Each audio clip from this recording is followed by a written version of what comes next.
183 గజాల 3 BHK villa కేవలం 25 లక్షలు మాత్రమే. ఈ మధ్యకాలంలో దోపిడీ దొంగలు భీభత్సం సృష్టిస్తున్నారు. కష్టపడి సంపాదించుకున్నదంతా స్వాహా చేస్తున్నారు. తాళం వేసిన ఇళ్లతో పాటు దేవాలయాలను సైతం వదిలిపెట్టడం లేదు. ముఖ్యంగా హిందూ దేవాలయాలనే టార్గెట్గా పెట్టుకుని బంగారు ఆభరణాలను దోచుకెళ్తున్నారు. ఇలాంటి ఘటన ఒకటి శ్రీకాకుళం జిల్లాలో చోటు చేసుకుంది. ఈ ఘటనతో స్థానిక ప్రజలు సైతం తీవ్ర భయాందోళనకు గురవుతున్నారు. ప్రస్తుతం ఈ ఘటన స్థానికంగా తీవ్ర కలకలం రేపుతోంది.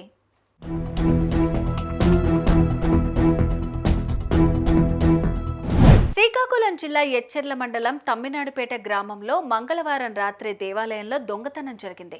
శ్రీ లలితాదేవి ఆలయం, దాని పక్కనే ఉన్న శివాలయంలో కొంతమంది గుర్తు తెలియని వ్యక్తులు దొంగతనానికి పాల్పడ్డారు. తెల్లవారుజామున దేవాలయానికి వచ్చిన అర్చకుడు తలుపులు పగలగొట్టి ఉండడాన్ని గమనించి పూజారి స్థానికంగా ఉన్న పోలీసులకు సమాచారం అందించాడు.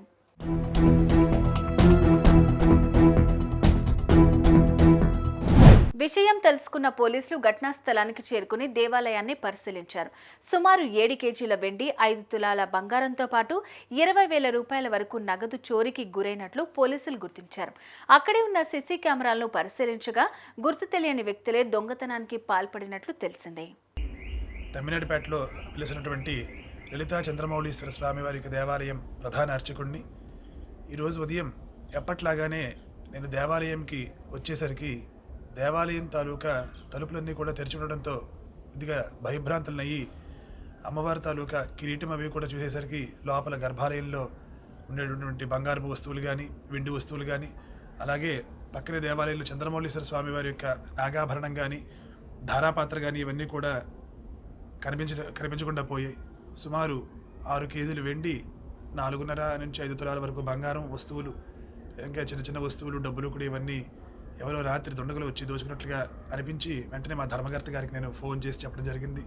ఆయన కూడా వచ్చారు. అలాగే చాలా మంది పోలీసులు కూడా వచ్చి దాన్ని ఎంక్వైరీ చేయడం జరుగుతుంది.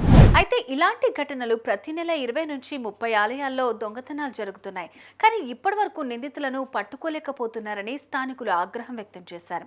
అయితే గతంలో ప్రతి దేవాలయంలో సీసీ కెమెరాలను పెట్టాలని హడావిడి చేసిన జిల్లా పోలీసులు సీసీ ఫుటేజ్ ఉన్నప్పటికీ కూడా చోరీలకు పాల్పడుతున్న దొంగలను పట్టుకునే విషయంలో నిర్లక్ష్యం ఎందుకు జరుగుతోందని స్థానికులు ప్రశ్నించారు.